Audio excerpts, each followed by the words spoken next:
খাওয়া বন্ধ করে দিয়েছিল বকটি। বন্ধু হেমায়েতকে ছাড়া যেন বসেছিল অনশনে।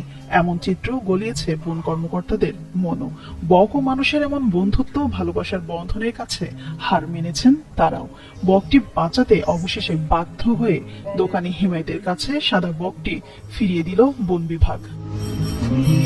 পটুয়াখালীর বাউফলে সেই সাদা বক, যে বকটিকে কয়েকদিন আগে বন বিভাগ অবমুক্ত করেছিল বকের বাড়ি নামে পরিচিত গাছে, সেই বকই বুধবার সন্ধ্যায় ফিরে আসে ব্যবসায়ী হেমায়েত উদ্দিনের দোকানে।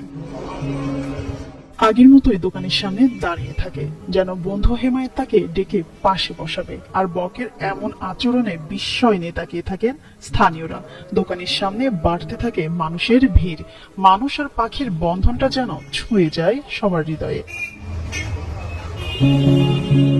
4 মাস আগে ঝড়ে গাছ থেকে পড়ে যাওয়া বকের ছোট্ট ছানাটিকে গুলশাবের আক্রমণ থেকে উদ্ধার করেছিলেন হেমায়েত। তারপর থেকেই মানুষ আর পাখির সেই বন্ধুত্ব দোকানের প্রতিদিনের গল্প হয়ে ওঠে।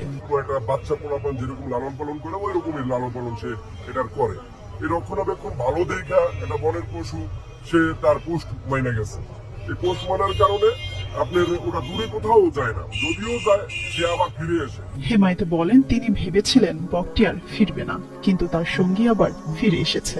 ওখানে ও 2 দিন কিছু খায়নি, না খাওয়ানে ও ওখানে একরকম হয়ে যায়, দুর্বল হয়ে যায়। দুর্বল হয়ে গেলে অনেকেই আমরা এটা নিয়ে চিন্তিত ছিলাম যে আসলে কি অবস্থা হয় না হয়। বিকালে থেকে এই পর্যন্ত আলহামদুলিল্লাহ ভালো আছে। এখনো অসুস্থই বলা চলে, তারপরও সুস্থ, আগের চেয়ে সুস্থ আলহামদুলিল্লাহ।